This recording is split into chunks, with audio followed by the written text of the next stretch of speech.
प्यारे दोस्तों, आप सभी का बहुत बहुत स्वागत है शिवानी मैम हिंदी साहित्य क्लासेस में। कैसे हैं आप सभी? तो चलिए, आज की क्लास में हम पढ़ेंगे आधे अधूरे नाटक। कल की क्लास में मैंने सिंदूर की होली नाटक पढ़ाया था और आप सभी को पता ही है हमारा टॉपिक चल रहा है यूनिट 8 हिंदी नाटक, जिसमें हम नाटक पढ़ रहे हैं। और अभी तक मैंने भारत दुर्दशा, अंधेर नगरी, स्कंदगुप्त, चंद्रगुप्त, ध्रुवस्वामिनी और सिंदूर की होली, ये सभी नाटक मैंने पढ़ा दिया है बुक के माध्यम से। तो आप लोग ज़रूर पढ़ लीजिएगा, सभी क्लासेस आप लोग देख लीजिएगा और शॉर्ट नोट्स आप लोग बनाते चलिएगा, ठीक ना। तो देखेंगे आज की क्लास में हम आधे अधूरे नाटक पढ़ेंगे बिल्कुल बुक के माध्यम से।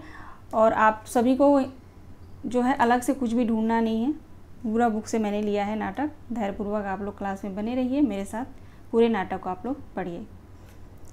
चलिए क्लास स्टार्ट करते हैं। सबसे पहले देखेंगे आधे अधूरे नाटक का प्रकाशन वर्ष 1969। नाटककार हैं मोहन राकेश। मोहन राकेश का जन्म 1925, मृत्यु 1972। आधे अधूरे नाटक का मंचन, पहला मंचन दिल्ली में देशांतर द्वारा श्री ओम शिवपुरी के निर्देशन में फरवरी 1969 में हुआ। निम्नलिखित कलाकारों ने निम्न पात्रों की भूमिका निभाई थी। वो सभी पात्र यहाँ नीचे दिए गए हैं, चलिए देखते हैं। काले सूट वाला आदमी, जो ओम शिवपुरी ने जो है कौन सी भूमिका निभाई थी? काले सूट वाले आदमी का। और सुधा शिवपुरी ने स्त्री की भूमिका निभाई थी। ओम शिवपुरी पुरुष 1, बड़ी लड़की अनुराधा कपूर, छोटी लड़की ऋचा व्यास। अभी यहाँ से प्रश्न भी पूछा गया था 27 अगस्त को जो पेपर हुआ था, है ना। देखेंगे छोटी लड़की ऋचा व्यास, बड़ी लड़की दिनेश ठाकुर, पुरुष 2 ओम शिवपुरी, पुरुष 3 ओम शिवपुरी, पुरुष 4 ओम शिवपुरी। आगे देखेंगे निर्देशक का वक्तव्य। निर्देशक का वक्तव्य यहाँ पे है, ओम शिवपुरी का वक्तव्य है, यहाँ पे इन्होंने खुद लिखा है। तो ये हम एक बार पढ़ लेते हैं। इसमें जो है आप सभी को पूरा तथ्य मालूम पड़ जाएगा और पूरी स्टोरी भी पता चल जाएगी। तो इसको आप लोग धैर्यपूर्वक पढ़िएगा। ऐसा नहीं, थोड़ा सा लंबा है, ज़्यादा नहीं, धैर्य आप लोग बनाए रखेंगे। देखेंगे एक निर्देशक की दृष्टि से आधे अधूरे मुझे समकालीन जिंदगी का पहला सार्थक हिंदी नाटक लगता है। यह मौजूदा जीवन की विडंबना के कुछ एक सघन बिंदुओं को रेखांकित करता है। इसके पात्र, स्थितियाँ एवं मनस्थितियाँ यथापरक तथा विश्वसनीय हैं। इसका गठन सुदृढ़ एवं रंगोपयुक्त है। पात्रों के प्रवेश में प्रस्थान रंग प्रभावों की दृष्टि से भली भांति संयोजित है। पूरे नाटक की अवधारणा के पीछे सूक्ष्म रंग चेतना निहित है। आधे अधूरे आज के जीवन के एक गहन अनुभव खंड को मूर्त करता है। आप सभी को पता ही है कि आधे अधूरे नाटक जो है, यह नाटक स्त्री पुरुष संबंध और दाम्पत्य संबंध के खोखलेपन तथा पारिवारिक विघटन की जीवन स्थितियां को दर्शाने वाला नाटक है। और यह नाटक जो है धर्मयुग साप्ताहिक पत्रिका में सर्वप्रथम प्रकाशित हुआ था। इसको अभी आगे हम देखेंगे, ठीक ना। तो चलिए आगे बढ़ते हैं। देखेंगे इसके लिए हिंदी के जीवंत मुहावरे को पकड़ने की सार्थक प्रभावशाली कोशिश की गई है। पहले वाचन के समय ही मुझे इसकी भाषा में बड़ी कशिश लगी थी। कहना ना होगा कि इस नाटक के एक अत्यंत महत्वपूर्ण विशेषता इसकी भाषा है। इसमें वह सामर्थ्य है जो समकालीन जीवन के तनाव को पकड़ सके। आगे कहते हैं कि शब्द का चयन, उनका क्रम, उनका संयोजन, सब कुछ ऐसा है जो बहुत संपूर्णता से अभिप्रेरित को अभिव्यक्त करता है। लिखित शब्द ही यही शक्ति और उच्चारित ध्वनि समूह का यही बल है जिसके कारण यह नाट्य रचना बंद और खुले दोनों प्रकार के मंचों पर अपना सम्मोहन बनाए रख सके। आगे देखिए, आगे क्या कहते हैं कि जहाँ तक अधिनिरूपण का सवाल है, आधे अधूरे मेरे लिए दृष्टियों से अर्थवान है। यह आलेख एक स्तर पर स्त्री पुरुष के बीच लगाव और तनाव का दस्तावेज है। अब यहाँ से जो मैंने ब्लैक में हाईलाइट कर रखा है, ब्लैक कलर में, इसको आप लोग नोट डाउन कर लीजिएगा। पूछा जा सकता है कि यह किसका कथन है, या ओम शिवपुरी कथन पूछ दिए तो ओम शिवपुरी, और किस नाटक से लिया गया है यह वक्तव्य या कथन, तो आधे अधूरे नाटक। आगे देखिए, आगे कहते हैं कि ये सावित्री की अपेक्षाएं बहुमुखी और अनंत हैं। अब महेंद्रनाथ की बेकारी की हालत में सावित्री बहुत कटु हो गई है। एक और घर को चलाने का असहाय बोझ है तो दूसरी ओर जिंदगी में कुछ भी हासिल न कर पाने की तीखी कचोट। अपने बच्चों के बर्ताव से अत्यंत तिक्त हुई सावित्री बची खुची जिंदगी को ही एक पूरे संपूर्ण पुरुष के साथ बिताने की आकांक्षा रखती है, पर वो आकांक्षा पूरी नहीं हो पाती क्योंकि संपूर्णता की तलाश ही शायद वाजिब नहीं है। आगे कहते हैं, सावित्री की कमाई पर पलता हुआ बेकार महेंद्रनाथ दयनीय है। कभी जिस घर का वह गृह स्वामी था, आज उसी घर में उसकी हालत एक नौकर के समान है। अब वह केवल एक ठप्पा, एक रबर का टुकड़ा है। एक ठप्पा, एक रबर का टुकड़ा, ये आप लोग याद रखिएगा यहाँ से यहाँ तक, ठीक है। यहाँ से, कभी जिस घर का वो गृह स्वामी था, आज उसी घर में उसकी हालत एक नौकर के समान है। अब वह केवल एक ठप्पा, एक रबर का टुकड़ा है। ये आप लोग ध्यान रखेंगे, पूछा जा सकता है किस नाटक का कथन है। आगे देखेंगे, यह सावित्री के पुरुष मित्रों को जानता है और जब तक उनका जिक्र करके अपने दिल की भड़ास नहीं निकालता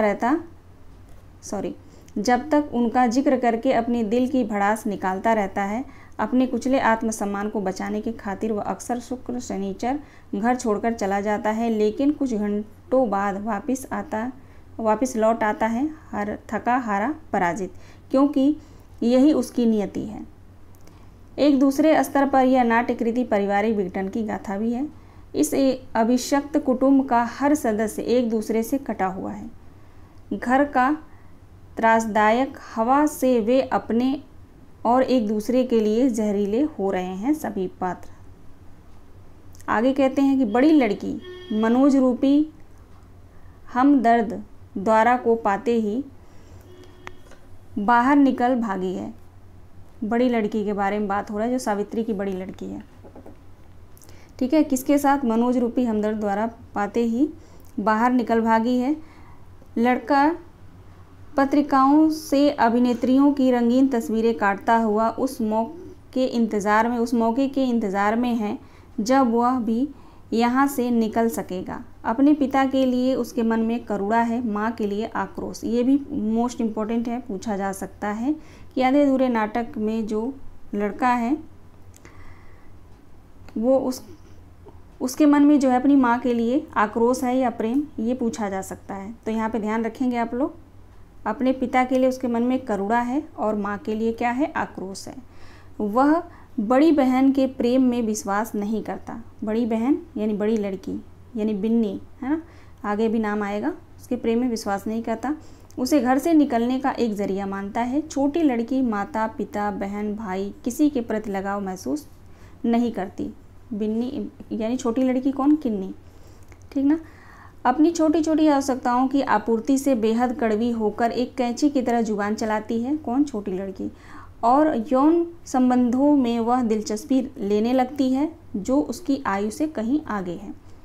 उसकी बदमिजाजी दिन ब दिन बढ़ती जाती है क्योंकि पिता की बेकारी, माँ के पुरुष मित्रों और बड़ी बहन के घर से भाग जाने के कारण उसे बाहरी लोगों की कुसंगति बातें यानी बेकार सी बातें सुननी पड़ती है। दफ्तर और घर में दिन भर खटती सावित्री सिर्फ बिन्नी से ही थोड़ी सी सहानुभूति पाती है। बिन्नी कौन है? बड़ी लड़की है। आगे कहते हैं कि हालांकि बिन्नी भी इसी सवाल की तलबगार है कि इस घर में ऐसा क्या है जो यहाँ से निकल जाने के बाद भी उसके और मनोज के बीच काली छाया के समान आ जाता है। अशोक यानी लड़का इसका, सावित्री का। अशोक सावित्री के प्रभावशाली व्यक्तियों के संबंध बनाने का विरोधी है क्योंकि ऐसे लोगों के घर में आने पर वह अपनी निगाह में जितना छोटा है उससे कहीं और छोटा हो जाता है। कुल मिलाकर ये पारिवारिक अंतर संबंध दिलचस्प ढंग से बहुस्तरीय है। एक अन्य स्तर पर यह नाट्य रचना मानवीय संतोष के अधूरेपन का रेखांकन है। जो जिंदगी से बहुत कुछ चाहते हैं उनकी तृप्ति अधूरी ही रहती है। महेंद्रनाथ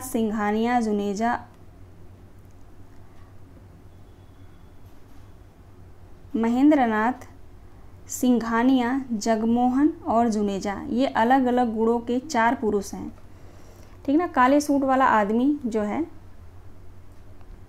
4 पुरुष में जो है ये भूमिका निभा रहा है।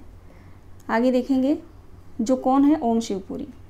ये अलग अलग गुणों के 4 पुरुष हैं। चुनाव के एक क्षण में सावित्री ने महेंद्र नाथ के साथ गांठ बांध ली और आगे चलकर अपने को भरा पूरा महसूस नहीं किया, लेकिन अगर वह महेंद्र नाथ की बजाय जगमोहन से रिश्ता जोड़ती तब भी अनुभूति वही रहती, क्योंकि तब जगमोहन में जुनेजा के गुण नहीं मिलते और इस तरह यह दुष्कर्म चलता ही रहता है। बिल्कुल स्वाभाविक है, एक सेम पुरुष जैसे सेम पुरुष कैसे हो सकते हैं, हर किसी का अपना व्यक्तित्व जो है अलग अलग होता ही है। ठीक है, फिर आगे कहते हैं कि एक स्तर पर यह नाटक मेरे लिए व्यक्तियों की विभिन्नता के बावजूद मानवीय अनुभव की समानता का दिग्दर्शन है। इसके लिए नाटककार ने एक ही अभिनेता द्वारा 5 पृथक भूमिकाएं निभाए जाने की दिलचस्प रंग युक्त का सहारा लिया है। महेंद्र नाथ की जगह जगमोहन को रख देने से या जगमोहन के स्थान पर जुनेजा को रख देने से स्थिति में कोई बुनियादी अंतर नहीं पड़ता, क्योंकि परिस्थितियों के एक ढांचे में व्यक्ति लगभग समान ढंग से बर्ताव करता है। इसी अनुभव पर बल देने के लिए कुछ एक प्रदर्शनों में नाटकों की शुरुआत के साथ एक स्पॉट कमरे में लगाई मुखौटों को आलोकित करता है। ये हम क्या पढ़ रहे हैं, ओम शिवपुरी का वक्तव्य। आगे देखेंगे, आगे कहते हैं कि आधे अधूरे का कार्यस्थल मकान का बैठने का कमरा है, जिसमें सोफे, कुर्सियां, मेजें, अलमारी, किताबें, फाइलें आदि हैं। यह कमरा एक समय साफ सुथरा रहा होगा, पर सालों से आर्थिक कठिनाइयों के कारण अब सब पर धूल की तह जम गई है।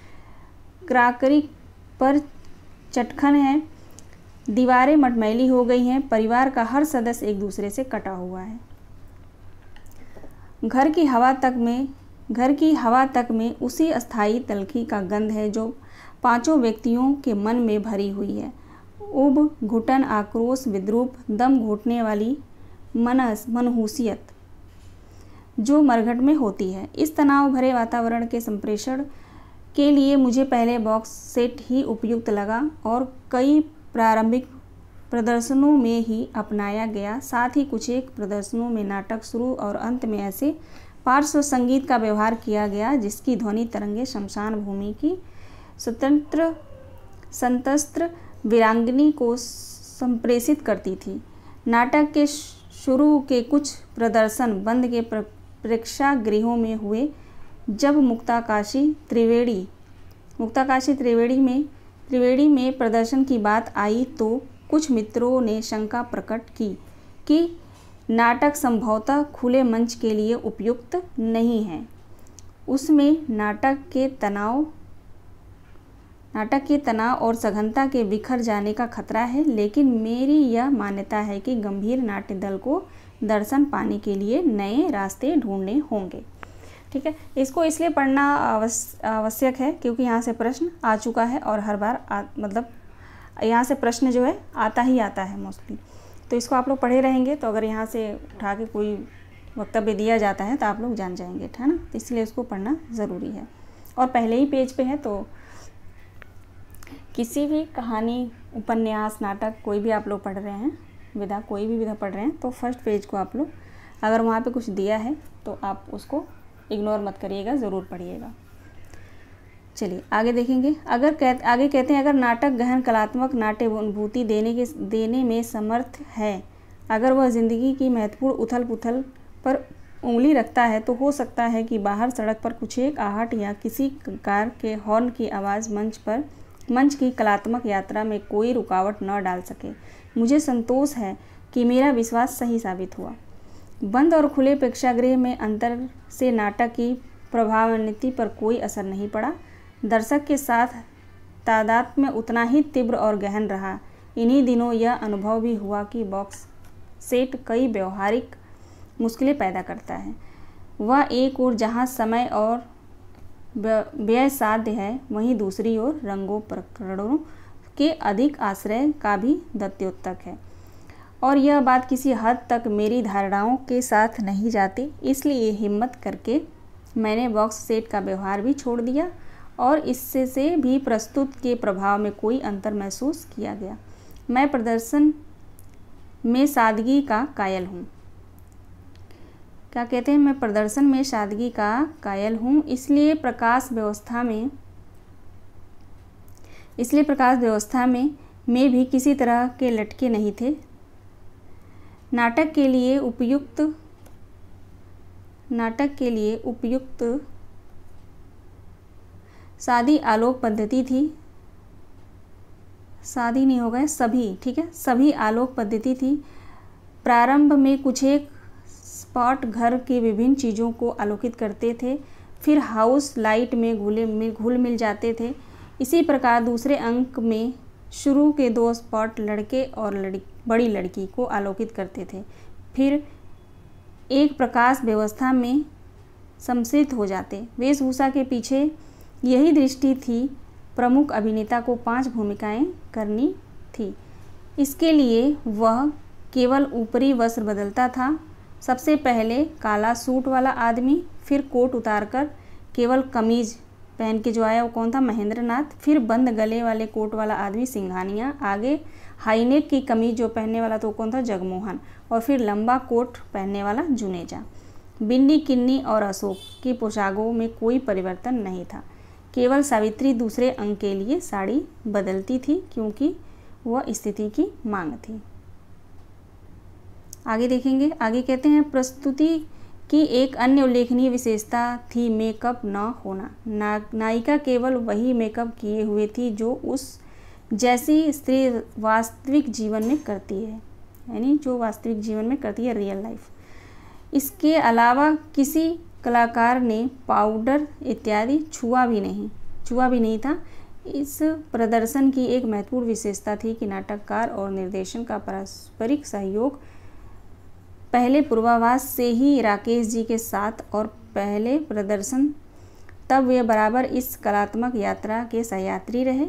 फर्नीचर में तिपाई के चुनाव से लेकर नाटक के अधिनिरूपण तक हमने साथ साथ काम किया। अनेक बार मतभेद भी हुए, लंबे वाद विवाद भी, लेकिन अंतिम रूप में जो नाट्य परिणाम सामने आया उसे लेकर हम दोनों ही सहमत थे। अर्थात प्रस्तुति में ऐसा एक भी तत्व नहीं था जिसमें या तो मैं असहमत होता या राकेश जी। ठीक, तो यहाँ तक हमने वक्तव्य को पढ़ा। आशा करती हूँ कि आप लोगों ने पढ़ा होगा और अच्छे से इसको आप लोगों को समझ में भी आया होगा। देखो, इसमें समझाने वाली कोई बात नहीं है, ये वक्तव्य है, ये अपने तरफ से जो है ओम शिवपुरी ने अपनी बातों को लिखा हुआ है।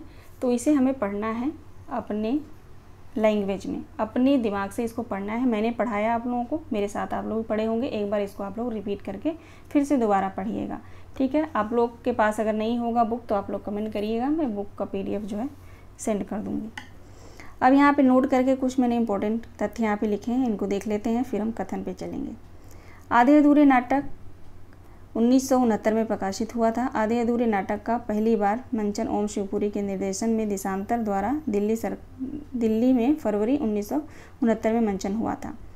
यह नाटक धर्मयुग साप्ताहिक पत्रिका 1969 के तीसरे या चौथे अंक में प्रकाशित हुआ था। मोस्ट इम्पॉर्टेंट है, यह मध्यवर्गीय परिवार जीवन पर आधारित समस्या प्रधान नाटक है। यह पूर्णता की तलाश का नाटक है जिसमें सावित्री जो है पूर्ण पुरुष की जो है तलाश करती है, लेकिन उसको किसी में भी वो पूर्णता को नहीं प्राप्त कर पाती है ना। आगे देखेंगे, इस नाटक को मील का पत्थर भी कहा गया है। अब आप लोग कमेंट करके बताइएगा इस नाटक को मील का पत्थर किसने कहा है। रंगमंच की दृष्टि से आधे अधूरे नाटक को प्रयोगशील नाटक कहा जाता है। इस नाटक की सबसे बड़ी विशेषता यह है कि एक ही पुरुष चार पुरुषों की भूमिका मात्र वस्त्र परिवर्तन के आधार पर करता है, यानी सिर्फ वस्त्र पहनता है, पुरुष एक ही है ना। 4 पुरुषों की भूमिका में है, मात्र जो है वस्त्र परिवर्तन करता है। पुरुष 1 कौन है? महेंद्र नाथ। पुरुष 2 सिंघानिया। पुरुष 3 जगमोहन। पुरुष 4 जुनेजा। और ये प्रश्न कई बार पूछा गया है, ठीक है ना। इनको मिलान के लिए आता है, ठीक ना। तो इसको आप लोग याद रखिएगा कि पुरुष 1 कौन है, पुरुष 2 कौन है, पुरुष 3 कौन है, पुरुष 4 कौन है, ठीक ना। तो महेंद्र, सिंघानिया, जगमोहन, जुनेजा, ऐसे एक ट्रिक बना लीजिएगा आप सभी। अब नाटक का विषय क्या है देखते हैं। मध्यवर्गीय जीवन की विडंबनाओं का चित्रण है, पारिवारिक विघटन का चित्रण किया गया है, स्त्री पुरुष संबंध का चित्रण है, नारी की त्रासदी का चित्रण है, वैवाहिक संबंधों की विडंबना। चलिए अब जो है हम यहाँ पे पात्र परिचय देख लेते हैं जो मोस्ट इम्पॉर्टेंट है।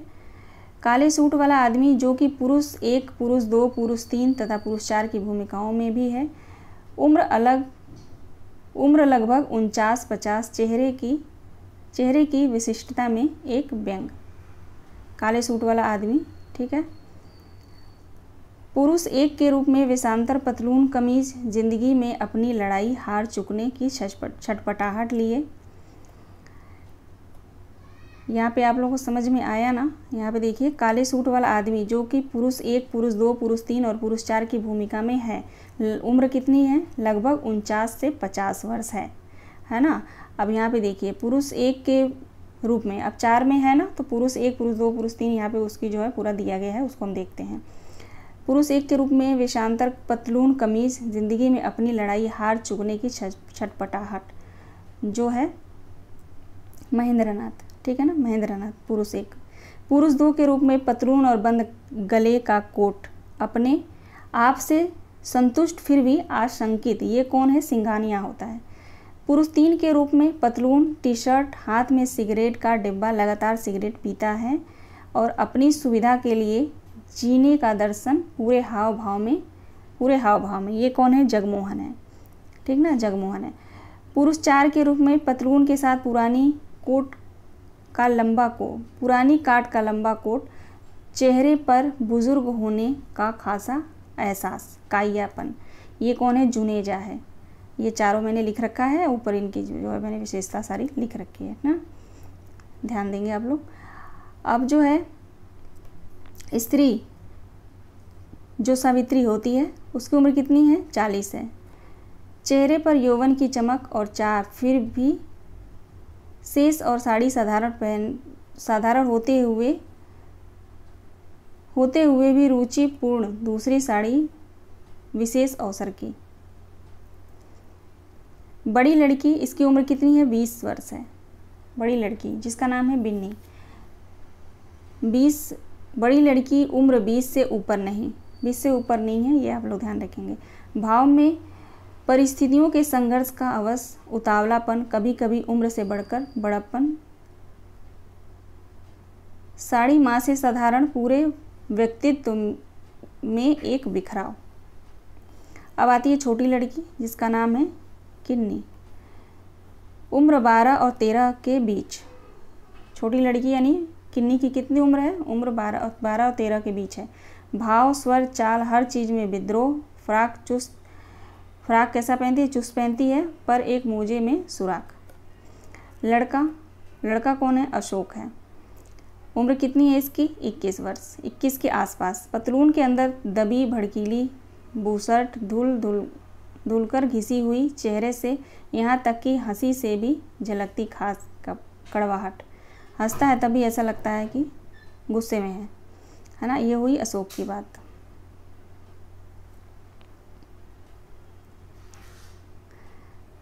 ठीक है। मनोज अगर पूछा जाए मनोज कौन रहता है, तो बिन्नी का पति होता है जो बड़ी लड़की है। अब यहाँ आधे अधूरे नाटक की महत्वपूर्ण पंक्तियाँ, ठीक। यहाँ से जो है आधे अधूरे नाटक का जो है कहानी, जो नाटक जो है स्टार्ट होता है काले सूट वाले आदमी से। कुछ अंतर्मुख भाव में सिगार की राख भड़ता, फिर एक बार फिर से वही शुरुआत, जैसे कोशिश से अपने को एक दायित्व के लिए तैयार करके सोफे से उठ पड़ता है। मैं नहीं जानता आप क्या समझ रहे हैं, मैं कौन हूँ और क्या आशा कर रहे हैं, मैं क्या कहने जा रहा हूँ। आप शायद सोचते हो कि मैं इस नाटक में कोई एक निश्चित इकाई हूँ, ठीक ना। तो इसको आप लोग पढ़ लीजिएगा, यहाँ से यहाँ तक है। यानी कि नाटक की शुरुआत जो है, कहानी की शुरुआत किससे होती है? काले सूट वाले आदमी से, यहीं से शुरू होती है। अब मैं कथन को रखी हूँ, देखिए यह यहाँ से यहाँ तक है ना, यहाँ से लेकर यहाँ तक, इसको आप लोग पढ़ लीजिएगा। अब यहाँ हम जो है आधे अधूरे नाटक के महत्वपूर्ण जो कथन है उनको हम पढ़ते हैं। सबसे पहले स्त्री का कथन है, यानी सावित्री, ठीक है ना, नाम याद रखेंगे आप लोग। कहती है, शुक्र नहीं मानते कि इतना बड़ा आदमी सिर्फ मेरे एक बार कहने भर से, चलिए कोई बात नहीं, इतना महत्वपूर्ण नहीं है ये, लेकिन क्या पता ये दे तो तब भी वहाँ पे भी कन्फ्यूजन होगा, था ना, तो ध्यान रखेंगे आप लोग। अब पुरुष एक का कथन है, मैं नहीं शुक्र मानता, जब किसी नए आदमी का आना जाना शुरू होता है यहाँ मैं हमेशा शुक्र मानता हूँ। पहले जगमोहन आया करता था, फिर मनोज आने लगा, ठीक ना। ये जो है यहाँ पे हम लोग महेंद्रनाथ और सावित्री, पुरुष एक कौन है? महेंद्रनाथ है। अब देखते हैं स्त्री यानी सावित्री का कथन है, और क्या क्या बातें रह गई कहने के बाकी वह भी कह डाल जल्दी से। बड़ी लड़की का कथन है, वजह सिर्फ वह हवा है जो हम दोनों के बीच से गुजरती है। बड़ी लड़की का कथन है। फिर बड़ी लड़की का कथन है, मैं शायद समझा भी नहीं सकती, किसी दूसरे को तो क्या अपने को भी नहीं समझा सकती। ये बड़ी लड़की का कथन है। फिर बड़ी लड़की का कथन है, दो आदमी जितना ज़्यादा साथ रहें, एक हवा में सांस लें, उतना ही ज़्यादा अपने को एक दूसरे से अजनबी महसूस करें।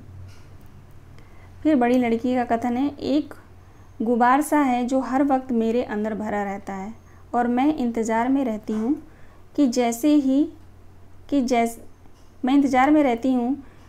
जैसे कि अब कोई बहाना मिले जिससे उसे बाहर निकाल लो।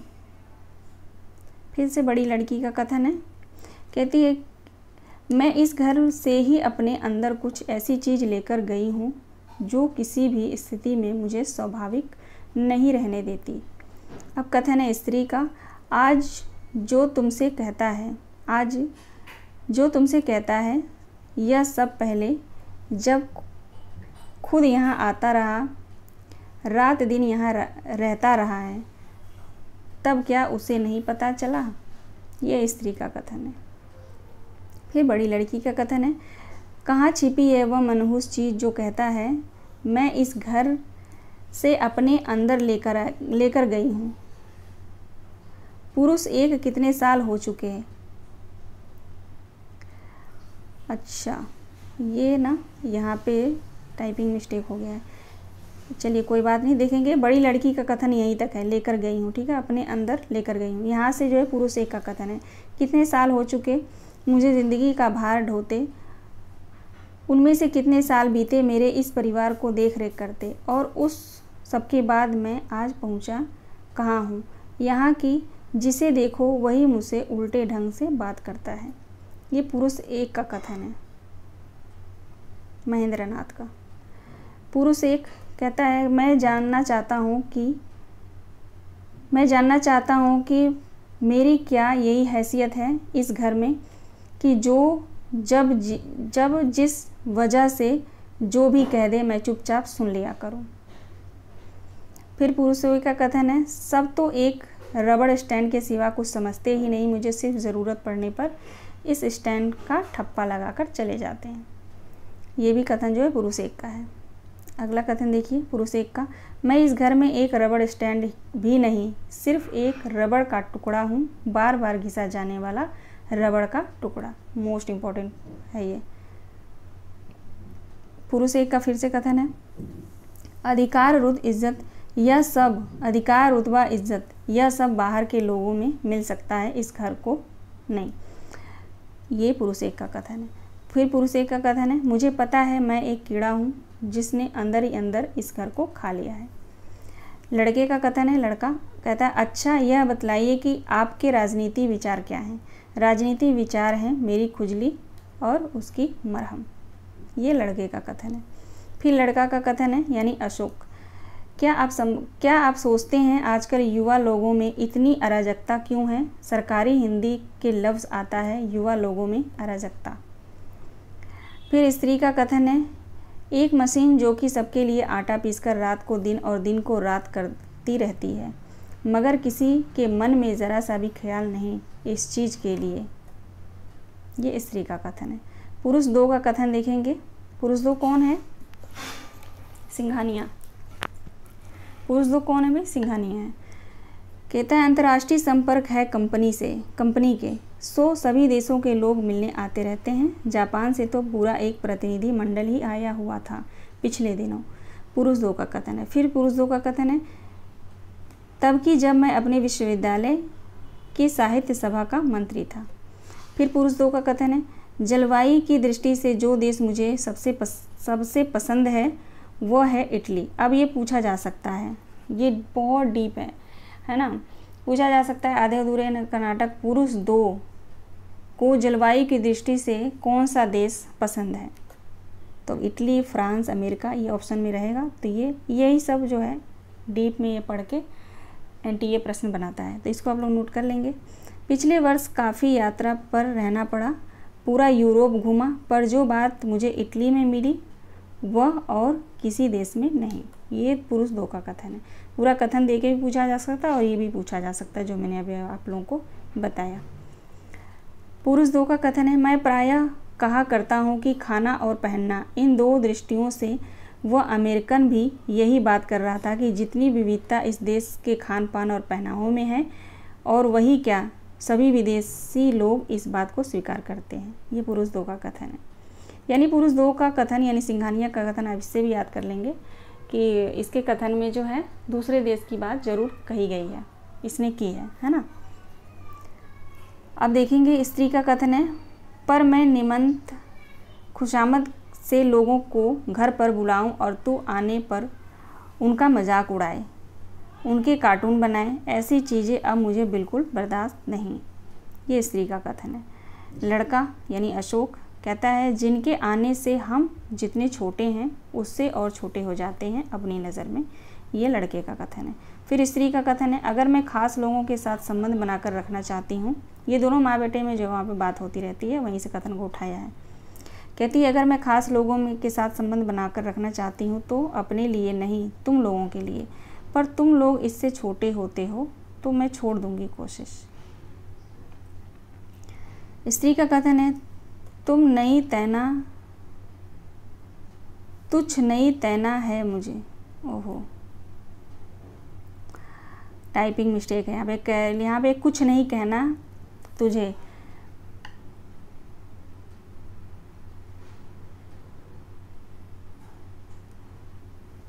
क्या है ये, टाइपिंग मिस्टेक है क्या? एक बार पढ़ते हैं इसको। तुच्छ नहीं तैना है मुझे, बैठ दा तुलसी पल, और तछलीबे तान तितनी तछलीबे ताती ए, अब तत लागे मुन्नी ने। ये क्या है? इसको काट दीजिए आप लोग, है ना।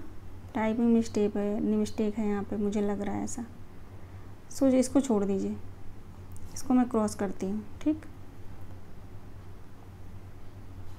फिर स्त्री का कथन है, आज वक्त आ गया जब खुद ही मुझे अपने लिए कोई ना कोई फैसला लेना होगा। स्त्री का कथन है। स्त्री का फिर एक और कथन है यहीं पे, मेरे करने से जो कुछ हो सकता था इस घर का हो चुका आज तक। मेरी तरफ से यह अंत है, इसका निश्चित अंत। फिर छोटी लड़की का कथन है, कभी मेरी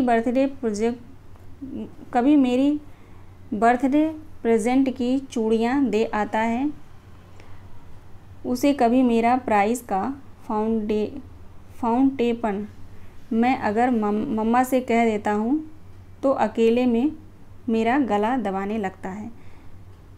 छोटी लड़की, कह देता हूँ नहीं होगा, है ना। फिर स्त्री का कथन है, मुझे उससे कुछ ज़रूरी बात करनी है। उसे कोई काम था शाम को जो उसने मेरी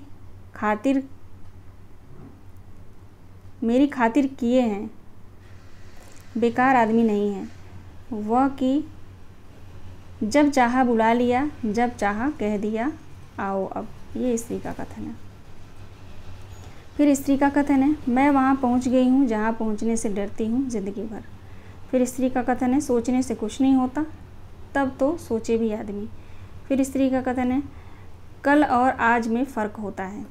फिर छोटी लड़की का कथन है जब नहीं होना होता तो सब लोग होते हैं सिर पर, और जब होना होता है तो कोई भी नहीं दिखता कहीं। ये छोटी लड़की का कथन यानी किन्नी का। फिर स्त्री का कथन है असल में आदमी होने के लिए क्या ज़रूरी नहीं कि उसमें अपना एक भद्दा, अपनी एक हैसियत हो, एक मर्यादा और एक हैसियत हो, है ना। स्त्री का कथन है इसलिए कह रही हूँ कि जब से मैंने उसे जाना है मैंने हमेशा हर चीज़ के लिए उसे किसी न किसी का सहारा ढूंढते पाया है, ख़ास तौर से आपका। यह कहना चाहिए या नहीं जुनेजा से पूछ लूँ, वह जाना चाहिए या नहीं जुनेजा से राय कर लूँ। कोई छोटी सी छोटी चीज़ खरीदनी है तो भी जुनेजा की पसंद से, कोई बड़े से बड़े खतरा उठाता है तो भी जुनेजा की सलाह से, यहाँ तक कि मुझसे ब्याह करने का फ़ैसला भी कैसे किया, उस जुनेजा के हामी भरने से। ये स्त्री का कथन है।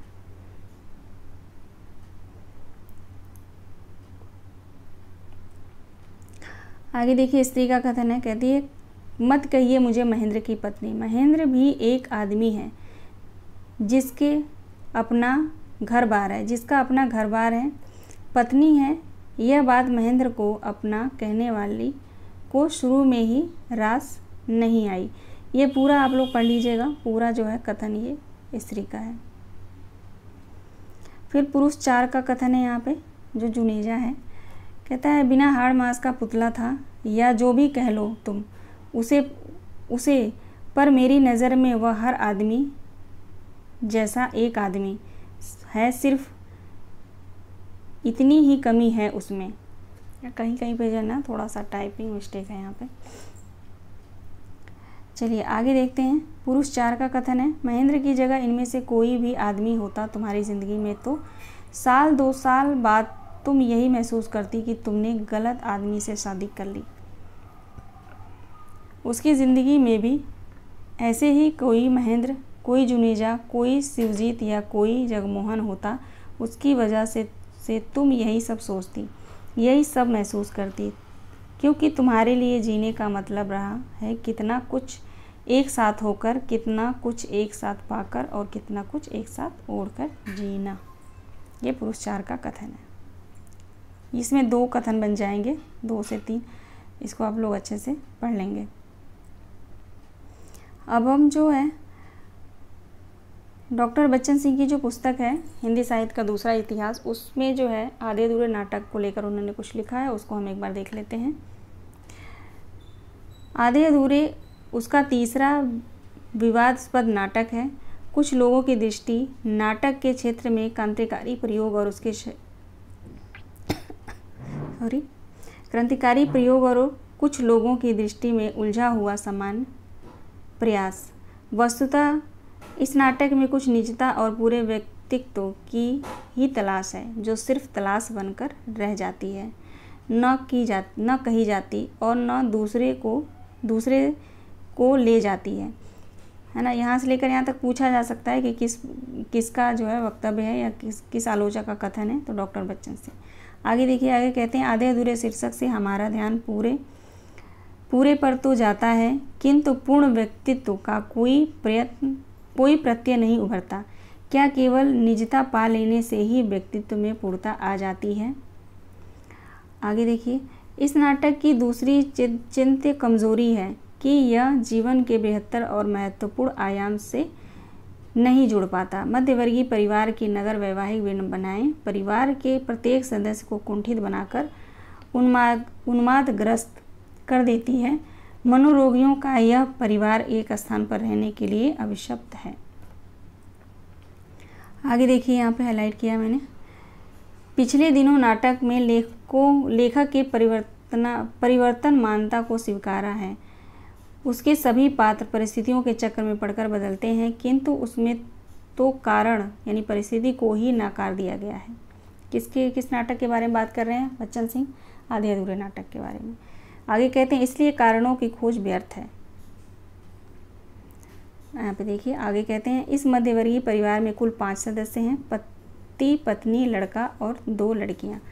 पति महेंद्र प्रताप पत्नी सावित्री की कमाई खाता है। सावित्री नौकरी करके परिवार का भरण पोषण करती है।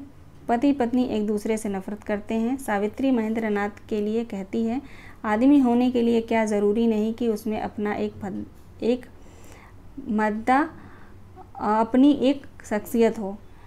जब से मैंने उसे जाना है हमेशा हर चीज़ के लिए किसी न किसी सहारा ढूंढते पाया है। वह खुद एक आदमी का आधा चौथाई भी नहीं है। घर की ज़िंदगी समेटने के प्रयास में वह और भी बिखरती जाती है। अपनी टूटन को समाप्त करने के लिए वह सिंघानिया, जुनेजा, मनोज,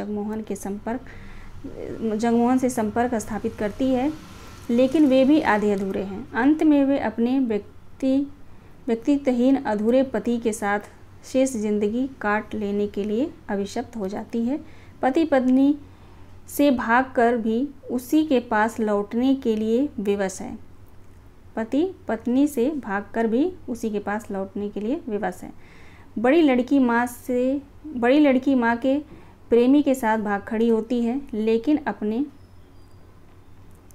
लेकिन अपने पति के साथ अजनबियत महसूस करती है। अजनबियत यानी अनजाना सा महसूस करती है। फिर घर लौट आती है। लड़का फिल्मी तारिकाओं के चित्रों के साथ समय काट रहा है और माँ बाप दोनों को बेहद नापसंद करता है। ये क्या कह रहे हैं कि दोनों को नापसंद करता है, लेकिन अभी हमने वक्तव्य जब पढ़ा था ओम शिवपुरी का, तो वहाँ पे जो है उसके आगे जो मैंने पात्र परिचय पढ़ाया था, तो वहाँ पे अशोक के बारे जब हमने पढ़ा तो क्या लिखा था वहाँ पे, पिता से प्रेम करता है और माँ से घृणा करता है ना। लेकिन बच्चन सिंह क्या कहते हैं कि माँ बाप दोनों को बेहद नापसंद करता है। छोटी लड़की बिन्नी ज़िद्दी, विद्रोही और बदतमीज़ है। उसे घर काटने को दौड़ता है। सभी घर छोड़ने को तैयार हैं, पर घर किसी को नहीं छोड़ता। सावित्री की बुनियादी गलती है कि वह एक संपूर्ण व्यक्तित्व की तलाश करती है। पुरुष 4 ने उसके भ्रम को तोड़ते हुए कहा है। आगे कहते हैं कि महेंद्र की जगह इनमें से कोई भी होता तुम्हारी ज़िंदगी में तो साल 2 साल बाद तुम यही महसूस करती। ये किसका कथन है? आधे अधूरे नाटक से ये कथन है, लेकिन किसका है? पुरुष 4 का है, यानी जुनेजा का है। आगे कहते हैं कि तुमने एक गलत आदमी से शादी कर ली है। उसकी ज़िंदगी में भी ऐसे ही कोई महेंद्र, कोई जुनेजा, कोई शिवजीत या कोई जगमोहन होता। किसी वजह से तुम सब सोचती, जिसकी वजह से तुम ये सब सोचती, यह सब महसूस करती, क्योंकि तुम्हारे लिए जीने का मतलब रहा है कितना कुछ एक साथ होकर, कितना कुछ एक साथ पाकर और कितना कुछ एक साथ उड़कर जीना। वह उतना कुछ कभी तुम्हें एक जगह ना मिल पाता।